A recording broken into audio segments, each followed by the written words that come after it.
오케이. 11장 10절 말씀 보겠습니다. 11장 10절로 15절. 10절. 하솔은 본래 그 모든 나라의 머리였더니 그때 여호수아가 돌아와서 하솔을 취하고 그 왕을 칼날로 쳐 죽이고 그 가운데 모든 사람을 칼날로 쳐서 진멸하여 호흡이 있는 자는 하나도 남기지 아니하였고 또 하솔을 불로 살랐고 여호수아가 그 왕들의 모든 성읍과 그 모든 왕을 붙잡아 칼날로 쳐서 진멸하여 바쳤으니 여호와의 종 모세가 명령한 것과 같이 하였으되 여호수아가 하솔만 불살랐고 산 위에 세운 성읍들은 이스라엘이 불살하지 아니하였으며 이 성읍들의 모든 재물과 가축은 이스라엘 자손들이 탈취하고 모든 사람은 칼날로 쳐서 멸하여 호흡이 있는 자는 하나도 남기지 아니하였으니 여호와께서 그의 종 모세에게 명령하신 것을 모세는 여호수아에게 명령하였고 여호수아는 그대로 행하여 여호와께서 모세에게 명하신 모든 것을 하나도 행하지 아니한 것이 없었더라. 아멘. 여호와께서 모세에게 명령하신 것을 모세가 여호수아에게 명령을 했잖아요. 여호와는 모세에게, 모세는 여호수아에게 같은 명령을 내렸는데 그 모든 명령을 여호수아가 그대로 다 수행했다. 그런 얘기가 나와 있습니다. 그런데 여호와께서 모세에게 내리셔서 여호수아로 하여금 완수한 이 명령이 뭡니까? 미션 석세스.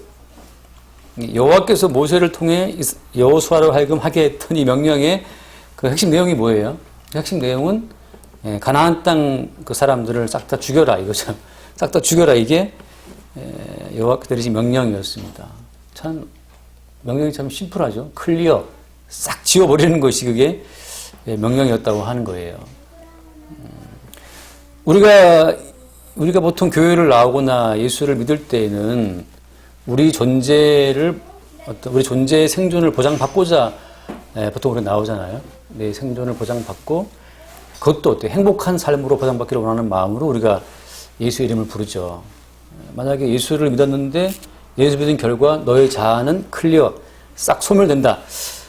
그렇다 할 것 같으면 우리가 굳이 예수를 믿을 필요가 있을까? 다 우리는 뭔가 자신의 번영을 바라보고 예수 이름을 부른다는 말이죠. 근데 성경을 보면 인간의 번영과 인간의 행복한 어떤 삶에 대한 그런 안내서 역할을 하지 않죠, 성경이. 성경을 보면 인간의 행복한 삶에 대해서는 언급하는 것이 거의 없습니다. 돈 버는 방법에 대해서도 성경은 말하고 있지 않죠. 물론 이제 어떤 사람들은 성경을 통해서 돈 버는 방법을 이렇게 뽑아내는 사람들도 있어요. 정말 천재들이죠. 예를 들면 마태복음에 나와 있는 말씀처럼 황금률, 골든룰이라고 해서 그 무슨 내용입니까? 대접받고자 하는 대로 대접하라. 그 말씀이 있잖아요. 그 말씀에 이 말씀이 바로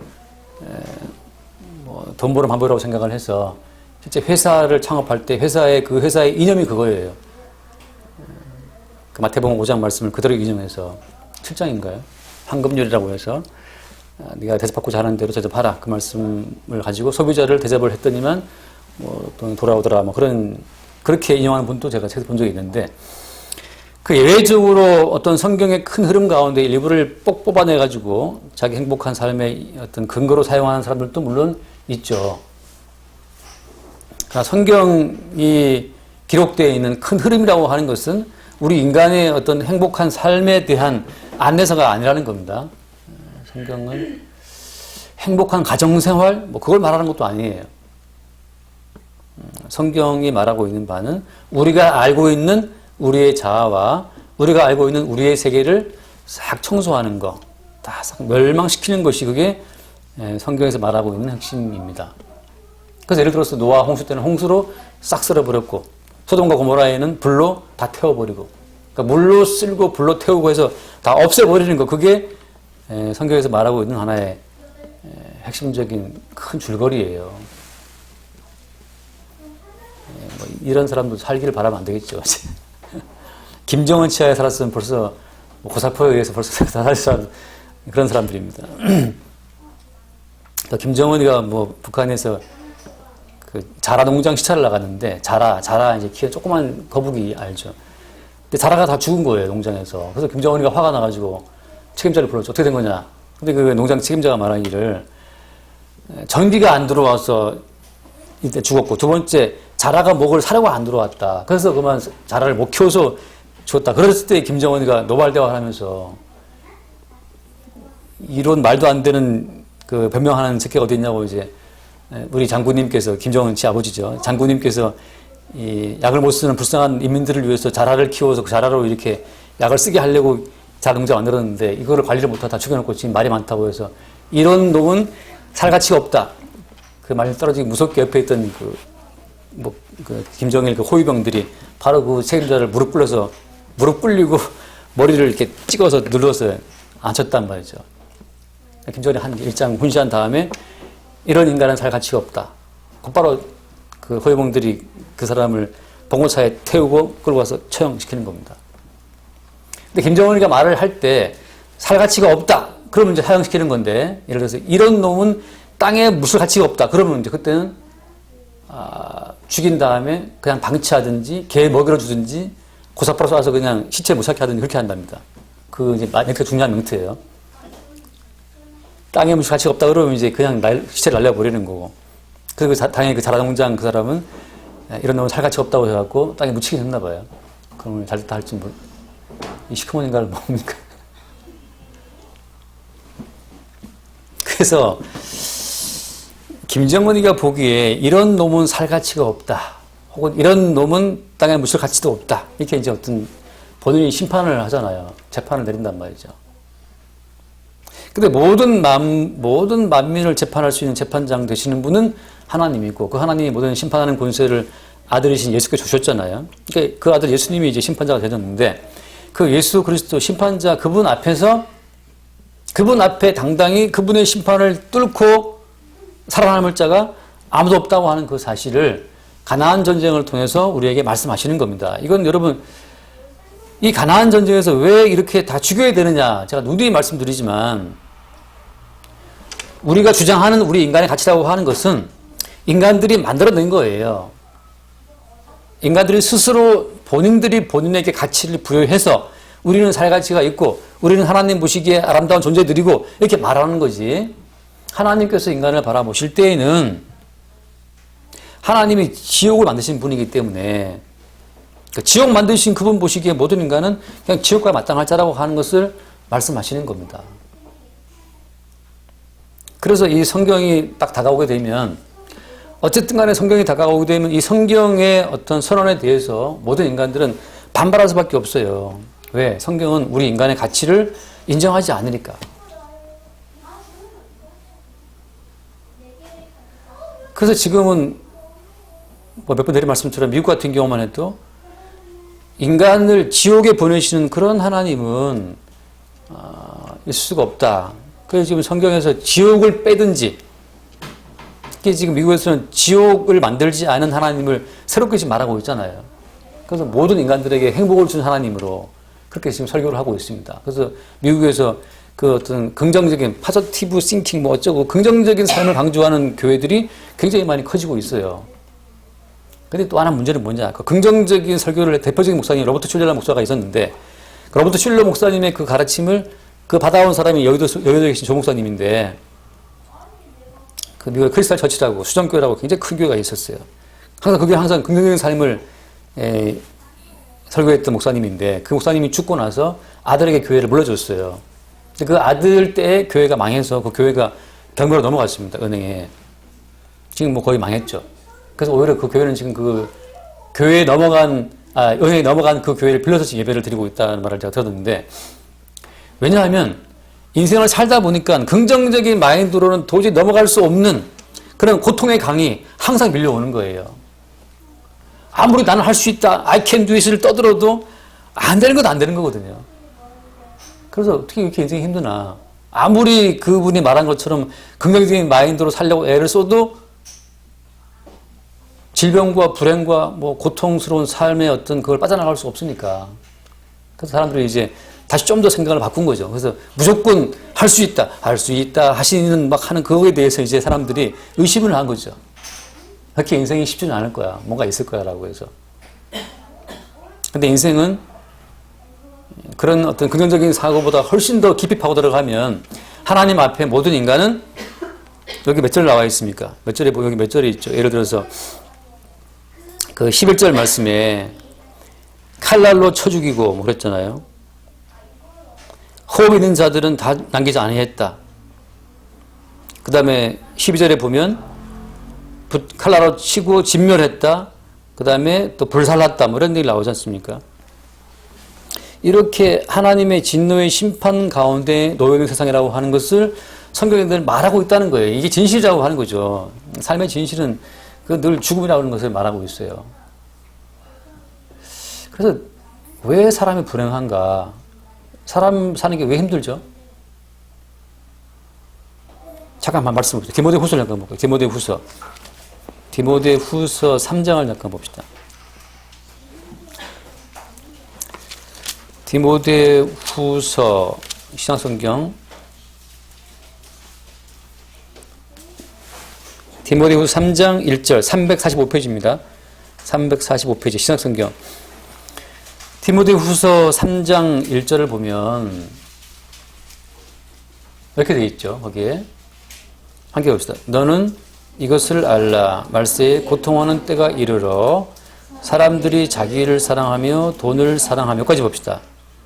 자, 말세에 고통하는 때가 이른다 그러는데 고통하는 때가 이르렀을 때 나타나는 어떤 현상들이 뭐죠? 이 절에 보면 첫 번째가 뭡니까? 고통하는 때 나타나게 되는 첫 번째 증상이 뭐예요? 현상이 사람들이 자기를 사랑하는 것. 여러분 자기를 사랑하는 이것이 참 인간의 고통스러운 고통의 원인 가운데 가장 큰 거예요. 자기를 사랑하는 게 그게 고통스러운 겁니다. 왜 힘드냐? 당신 인생이 힘들어요? 물어본다면 힘들다. 왜 힘드냐? 자기를 사랑해서 힘들어요. 두 번째는 뭡니까? 돈을 사랑하며. 자기를 사랑하고 돈을 사랑하는 그것이 자기를 고통스럽게 하는 겁니다. 우리는 고통에서 벗어나기 위해서 나를 사랑하잖아요. 고통에서 벗어나기 위해서 나를 사랑한다고 생각하지만 자기를 사랑하는 그것이 자기를 고통에 빠뜨리는 가장 큰 동기, 이유라고 하는 거죠. 이유라고 하는 거. 우리가 아프리카에 살고 있는 흑인, 뭐라고 할까요? 흑인. 제임스라고 할까요? 아무튼 아프리카에 살고 있는 그 케냐 쓰레기통을 뒤지고 있는 그 어떤 흑인의 삶을 우리가 뭐 생각을 합니까? 혹은 청량리의 그 쪽방촌에 있는 어떤 노인들, 그 한두 평선 쪽방촌에 살고 있는 그 노인들의 삶을 우리가 생각합니까? 고통을? 생각 왜 안 하죠? 그들의 삶이 고통스럽습니까? 고통스럽지 않죠. 모르니까. 신경 안 쓰니까. 쪽방촌에 노인이면 죽도 말도 모르는 신경 안 쓰니까 고통스럽지 않은 것처럼 자기가 자기에게 손을 떼면 고통스럽지가 않은데 자기가 자기를 챙기고 있으니까 고통스럽다는 거죠. 하나님보다 또 자기를 사랑하니까.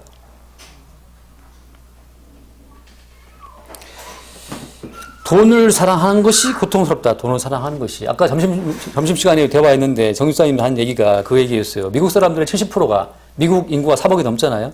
그 인구의 70%가 통장에 뭐 120만 원 적으면 안 돼 있다는 거죠. 100만 원인가 120만 원 적으면 안 돼 있다는 거예요. 미국의 인구의 70%가 통장에 120만 원도 없는 인간들이 거기 미국에 살고 있어요. 근데 우리 가운데 통장에 120만 원 없는 사람 우리 교회에 있나요? 120만 원 정도는 그것도 있지 않나? 지금 재난지원금 나오면 100만 원 준다 그러니까 또 일단 기본 100만 원은 챙길 수 있잖아요. 그럼에도 불구하고 우리는 불행해. 왜 불행합니까?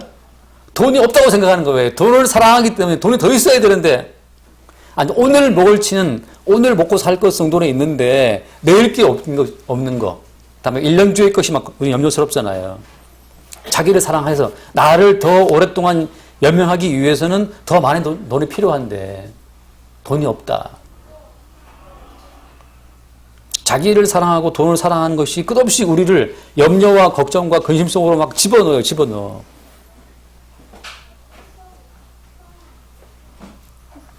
그래서 그 식사하면서 우리 식사할 때 우리 가족 중에 어떤 따님 한 분이 말씀하시기를 자기는 내일은 내일 해가 뜬다는 그 말을 생각하면 잠잘 든답니다.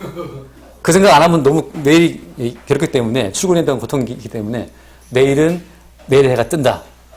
그 유명한 어떤 영화의 마지막 대사잖아요. 한날 걱정은 그날 족하다 하라고 잠자리에 드는 거죠. 사람이 왜 괴롭냐? 자기를 사랑하고 돈을 사랑하기 때문에 괴로운 겁니다. 성경에서 이 말세의 특징을 말할 때 그렇게 말하고 있는 거예요. 말세에 왜 고통하느냐? 다 돈을 사랑해. 근데 물어보면 다 돈이 있어. 아프리카에 있는 흑인은 돈이 통장에 10,000원도 없는데 대한민국 사람들은 다 돈에 통장에 그래도 뭐 몇백씩은 있고 말이죠. 그 누울 만한 공간도 있고 하다못해 쪽박촌도 준단 말이죠. 가 들어놓고 있으면. 노숙인 사역하신 목사님 말 들어보니 노숙인들도 심사를 하더라고요. 심사를 해서 노숙인 넣어주는데 그것도 근데 사람들이 그것도 안 들어라 그런 어떤 노숙해서 이제 그 센터에 들어가면 그 규율이 있어요. 그게 귀찮아가지고 안 들어가는 분들이 있대요. 그래서 이제 그런 사람들은 그냥 저 서울역에 그 박스 침대 깔고 자는 건데 원하면 들어갈 수 있다는 거죠. 이런 나라에 살고 있지만 매일매일 걱정, 근심, 우울증, 공황장애 뭐 막 판치고 있다고, 공황장애가. 공항에 안 가는 사람도 공황장애 생겨가지고. 비행기 안 타본 사람들도 그 공항은 다른 공항이죠, 물론. 그 왜 고통스럽느냐? 자기를 사랑하니까. 그 내가 아니면 나를 누가 지키냐? 그것 때문에 이렇게 고통스러운 거예요. 돈을 사랑해서.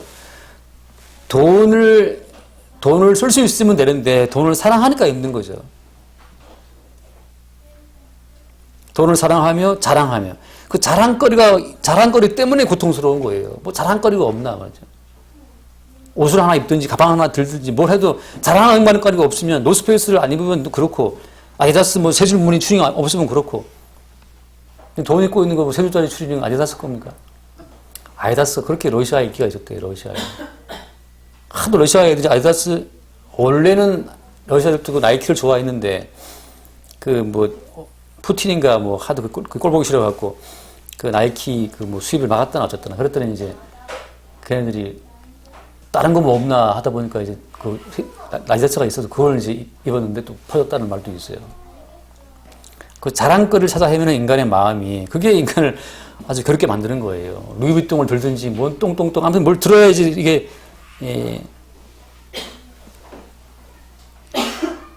교만하며 그러니까 말세에 고통하는 때가 온다고 하는 것은 가장 큰 이론이 자기를 사랑한다는 거죠. 항상 이 말씀 묵상할 때마다 제가 힘들다 할 때 이 말씀을 생각해요. 아, 내가 나를 사랑하고 있구나. 내가 왜 힘들지? 내가 나를 사랑하니까 내가 인생이 힘든 거예요. 내가 나를 사랑하니까 내가 너무 안 된 거야. 내가 너무 안 되고 내가 불쌍해. 내가 나를 사랑하니까 돈이 없어. 뭐 이런 식이죠. 더 잘 살아야 되는데 이런 식으로. 그래서 지금 우리가 알고 있는 우리의 자라고 하는 것은 내가 아니면 나를 누가 지키나 가장 존귀하고 가장 사랑스러운 자는 나야 어쩌고 그 자기를 제일 생각하고 우리 딸내미 중에 하나도 뭐 생일 맞이했을 때 내가 나에게 주는 선물 그래서 뭐 나에게 선물을 주고 말이죠.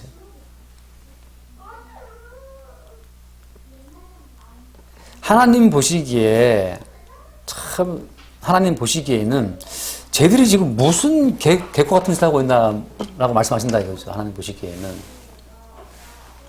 그래서 우리가 우리를 바라보는 관점은 끝없이 사랑스러운 것이 자신이지만 하나님께서 우리를 바라보실 때에는 이미 선악과를 먹고 자기만의 선악체계를 뚜렷이 가지고 있는 아주 사악한 존재로 인간을 보신다고 하는 거예요.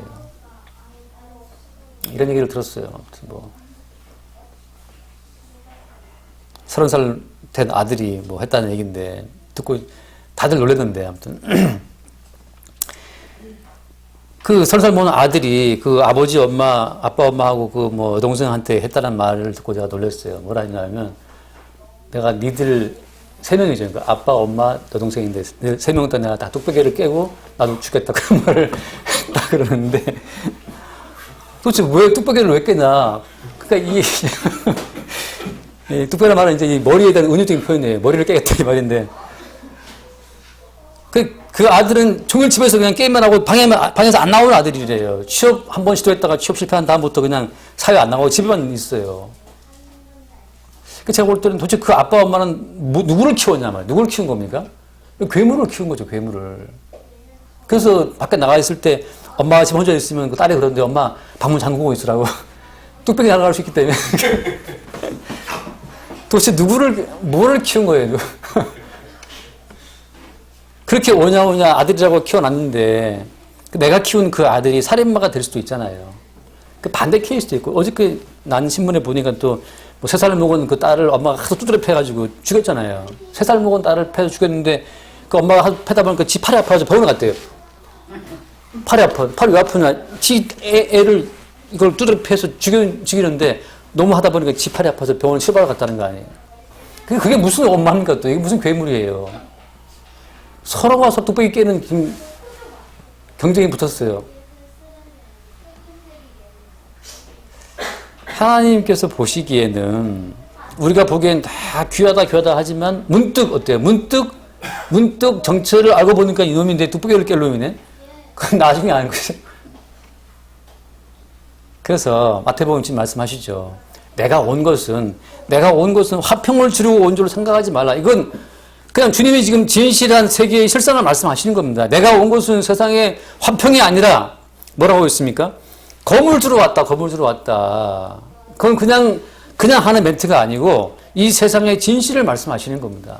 내가 온 것은 아비와 자식이 서로 싸우게 하고 시어머니와 며느리가 싸우게 하고 가족과 가족을 싸우게 만드는 검을 주러 왔다. 근데 여러분 놀라운 것은 뭐냐? 우리가 이 말씀을 왜 자꾸 매일 보는 겁니까? 왜 매일 뭐 죽였다, 칼로 쳤다 이걸 왜 보는 거예요? 하나님 앞에 인간의 실상이 이러하다는 것을 주께서 말씀하시는 겁니다. 왜? 그렇게 우리의 실상이 드러나야 비로소 어떻게 드러나야 우리 세계에서 이루어지는 구원 말고 진짜 구원을 가지고 오신 그 예수 그리스도를 그때 볼 수가 있는 거예요. 다시 말하면 아들에게 된통 실망을 해야 아들에 대한 믿음과 기대와 소망이 다 날아가는 겁니다. 믿음, 소망, 사랑은 늘 있는데 우리의 믿음은 어디 있어요? 우리의 믿음은 잘 키운 아들한테 있고 우리의 믿음은 잘 키운 딸에게 있고 우리의 믿음이 돈에 있고 우리의 믿음이 뭐 직장 좋은 남편한테 있고 우리의 소망이 어디 있어요? 우리의 소망이 잘 키운 아들한테 얘를 잘 공부시키면 나중에 얘가 판검사가 되어서 출세시켜 주겠지. 우리의 소망이 아들한테 있고 딸한테 있고. 여기 파리사 아줌마 큰딸이 수녀예요. 수녀인데 그걸 남 몰래 수녀 되는 준비를 다 해놓고 이제 엄마가 말을 하고 아빠한테 속인 거예요. 아빠가 알면 머리털에 밀어버리고 싶으니까 뭐 혼나니까 이제 몰래 미리 수녀 공부를 다 해서 수녀가 딱 시험 붙어서 이제 다 수녀 들어간 다음에 드럽게 이제 아빠한테 말했다는 거죠. 아빠 다시 나 수녀가 됐어 하고 이제 집을 빨리 도망간 거죠. 이따가는 이제 터지니까 벌써 다 옛날 분들인데 다 80 넘은 분들인데 호락호락 자기 딸이 수녀 된다는 걸 인정하셨어요. 그냥 엄마만 이제 부드럽게 말을 다 해놓고 나서 이제 아빠한테 통보하고 도망간 거죠. 그 외국 수녀원 나가서 몇 년 있다 들어와서. 그럼 뭐 이제 어떻게 해요? 아빠도 늙었는데 뭐 인정해야지 뭐 어떡하겠어요. 왜냐하면 부모의 소망이 예, 뭐 아들의 소망은 아빠한테 있죠. 아들의 소망도 아빠에게 있고 아빠의 소망도 아들한테 있고 자식한테 있고 이렇게 인간과 인간들이 서로 그냥 믿음과 소망과 사랑을 주고받고 살아가요. 이게 자기를 사랑하고 돈을 사랑하고 그런 여러 가지 바탕을 깔고 그 욕망을 채우기 위해서 살아가는데 주님께서 검을 가지고 오셔서 그 모든 관계를 끊어버리시는 거예요. 그게 제가 볼 때는 그랬어요. 그 얘기 들으면서 내가 니들 뚝배기를 다 깨고 나도 죽겠다 그렇게 말할 때 그러니까 아빠 엄마한테 니들이라 말할 정도로 이 새끼가 컸으면 그때 이미 그 전부터 밟아놨어야 되는데 그 아빠도 이제 사람 좋은 분인 거죠. 뭐 남의 집이를 말할 거 없어요. 뭐 지금 제가 말하는 포인트는 뭐냐? 그 지경이 되면 정말 가족이라고 하는 것은 우리의 믿음과 소망과 사랑의 대상이 아니라는 사실을 그 진실을 깨닫고 예수 그리스도가 우리의 믿음과 소망과 사랑이라고 하는 그 진실에 눈을 뜨게 되기를 바라고 그것이 어때요? 그것이 그들에게 진짜 구원이 되는 거죠. 구원이. 그래서 여러분 이 땅에서 예수님 시대에 구원받은 사람들을 보세요. 누가 구원됐습니까? 예수님 시대에 예수님이 구원하신 사람들을 보세요. 다 어떤 사람들이에요? 병 걸려서 죽게 된 사람들, 12의 혈병 앓다가 돈 다 까먹고 가족에게까지 버림받았던 사람들, 세리가 되어서 그 사회에 아무런 믿음과 소망과 사랑 없던 사람들, 강도가 되어서 가족 위에서 끊어지고 사회가 그를 던져버렸던 사람들, 그 뭐 세리와 창기와 강도와 그런 사람들이 다 예수님 앞에 구원되잖아요. 이 세상에 대한 모든 믿음과 소망의 사랑이 다 깨진 사람들이 예수 그리스도가 새로운 믿음과 새로운 소망과 새로운 사랑의 대상으로 연결되잖아요. 그게 주께서 말씀하시는 구원이에요. 주님 말씀하시는 구원은 이 세상과 천국의 양다리를 거친 그런 구원은 없어요. 이 땅에서 싹 끊어진 예수님 우리 아들 잘 되게 해주시고 남편 건강하게 해주시고 뭐 가족에 대한 기대를 갖고 기도하는데 그 상태에서는 주님의 구원의 증거가 드러나지 않는 겁니다. 어떻게 알 수 있는 겁니까? 내 아들이 죽든 말든 망하든 말든 주님 뜻대로 하시옵소서. 여기에 말하자면 하나님 나라에 접붙임되어 있을 때 나타나는 하나님 고백이라고 하는 거예요. 그렇게 아들을 했는데 그 아들이 당신 소망대로 크냐 말이지. 설마 어릴 때부터 그 부모는 그렇게 그 아들을 키워왔을까요? 그건 아니겠죠. 뭔가를 기대하고 아들을 키워왔는데 30살 먹어서 나타난 결론은 뭐냐 그거죠. 뚝배기 사건이 벌어지는 거죠. 주님께서는 그래서 일찌감치 미리미리 땡겨서 아비와 아들도 끊고 딸과 어미도 끊고 뭐 형제 다 끊어요. 다 끊어서 각자 개별적으로 주님과 연결을 하게 하시는 겁니다. 연결하게. 그래서 우리는 할 수 있는 고백은 뭐냐? 살든지 죽든지 뜻대로 해달라고 주께 맡기는 것밖에 그게 뭐 다른 방법이 없어요. 왜냐하면 그들을 위해 피 흘리신 분은 그러니까 무죄한 정결한 피를 흘리신 분은 예수님밖에 없으니까 예수님이 그들을 구원하시지. 부모가 그들을 데리고 청구할 수 있습니까? 부모가 그 아들을 청구할 수 있어요? 못하잖아요. 들으니까 그 아들이 그렇게 이제 막 방에 처박혀가지고 막 있었게 된 그 동기가 뭐냐면 그 아버지 나가는 그 회사에 면접하는데 떨어졌다는 거죠. 그래서 그 아들 얘기는 아버지가 얼마나 후졌으면 아빠 아들인데 그 회사에 나를 이렇게 못 꽂아주냐. 그것 때문에 이렇게 화를 냈다는 거죠. 그래서 내가 볼 때는 얘도 또라이네. 그 아들도 어때요? 아버지에 대한 기대가 높았던 거예요. 우리 아빠는 그래도 그거 좀 약간 높은 사람이니까 나를 거기 탁 꽂아줄 수 있겠지. 모든 관계에, 모든 믿음, 소망, 사랑, 우리 인간 관계에 믿음, 소망, 사랑에 다 칼을 들어오신 분이 주님이기 때문에 여러분 부모에게도 실망해야 되고 자식에게도 실망해야 되고 지금 5월달은 뭐 가정의 달이지만 다 실망을 해서 우리는 뿔뿔이 다 개체가 되고 심지어 자기가 자기에게 대한 기대마저도 어때요? 그마저도 깨져야 되는 겁니다. 내가 나에 대한 기대. 나는 잘할 수 있을 거야. 나는 앞으로 지금은 이렇지만 나는 뭐 성공할 수 있을 거야. 그 자기를 살아가서 나오는 그 모든 기대에도 주님이 찬물을 끼얹어요. 찬물을. 네가 뭘 할 수 있냐. 우리가 할 수 있는 것은 아무것도 없죠. 그래서 오늘 계속 가나안 땅에 불 지르고 칼날로 치고 하게 진멸시키는 과정이 나오는 것은 끝없이 사실 이것은 누구를 향한 말씀인 거예요? 지금 우리가 어디에 서 있어야 되는 겁니까? 진멸을 시키는 이스라엘 백성 쪽에 서 있어야 되는 겁니까? 아니면 진멸을 당해야 될 가나안 쪽 입장에 서 있어야 되는 겁니까? 우리 입장은 우리의 자리를 진멸을 해야 될 심판자 자리에 우리 입장을 두지 마세요. 우리는 진멸을 당해야 될 가나안 쪽 입장에 있는 겁니다. 우리를 매일매일 심판하시는 분은 주님이죠. 매일 우리에게 쳐들어와서 우리의 기대가 돈에 있어 돈 잘라. 너의 기대가 자식한테 있어 자식 잘라. 네 기대가 뭐 좀 잘 나가시는 아빠 엄마한테 있어 그거 잘라. 다 잘라. 다 칼날로 쳐. 그 다음에 어디 다 불살라. 뚝배기 다 깨. 그것이 주님 보시기에 우리의 모습이고 그렇게 우리가 예수님 당시에 세리와 창기와 강도처럼 그렇게 그 사회에 아무것도 없는 자였을 때 그럴 때 어떻습니까? 그럴 때 살게 하시는 분이 오직 주님이라고 하는 어린 양의 희생으로만 우리를 살게 하시는 그 예수님의 사랑에 우리가 비로소 이게 접붙임되는 기본적인 어떤 조건 속에 서게 되는 겁니다. 그래서 어떻게 주님께서는 매일매일 보혜사가 오시면 그 보혜사가 뭘 하신다? 그 보혜사가 오시면 그 보혜사가 죄에 대하여 의에 대하여 심판에 대하여 이 세상을 책망하신다. 그러니까 우리가 매일 책망을 받는 거죠. 죄에 대하여라 하면 너희가 나를 믿지 아니하며 우리가 뭘 믿습니까? 우리가 돈을 믿고 가족을 믿고 뭐 든든한 백을 믿잖아요. 우리가 믿고 있는 바 거기에 대해서 주님이 책망하시는 거죠. 죄에 대하여 함 너희가 나를 믿지 아니하며 주님 제가 주를 믿는 것이 아니었고 돈을 믿고 가족을 믿었다는 사실을 그때 그 앞에 이렇게 발각되는 거죠. 발각되죠. 그런 과정. 아, 내가 지금 뭘 믿고 있는가. 내가 믿고 있는 그 바에 대한 심판이 이루어지면서 정작 우리가 믿어야 될 죄에 대하여 하면 너희가 나를 믿지 아니하며라고 말씀하시는 그 예수 그리스도를 믿는 새로운 믿음으로 턴하게 되는 계기가 보혜사 성령님의 책망하는 과정을 통해서 이루어진다니까요. 그 보혜사의 음성이 올 때 우리는 또 살아나면서 말할 수 있는 겁니다. 당신은 지금 뭘 믿고 있습니까? 주님은 당신을 위해 피 흘리신 주님 자신을 믿기를 바라시는데 당신이 지금 자기를 믿고 가족을 믿고 혈육을 믿고 돈을 믿고 있다는 사실을 또 주님이 책망하시는 거죠.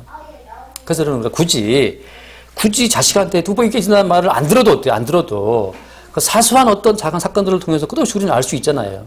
성령의 세미한 음성을 통해서 우리는 알 수 있잖아요. 자식한테 내가 기도를 걸고 있었구나를 아는 거고 부모를 바라보고 있었구나 아는 거고. 그러니까 참 인간 천차만별이죠.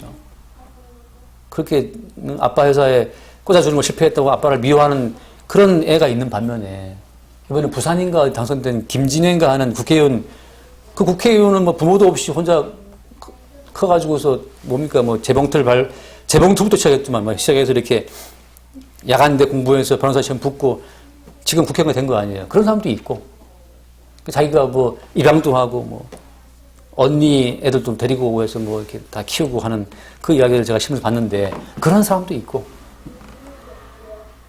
그러나 문제는 뭡니까?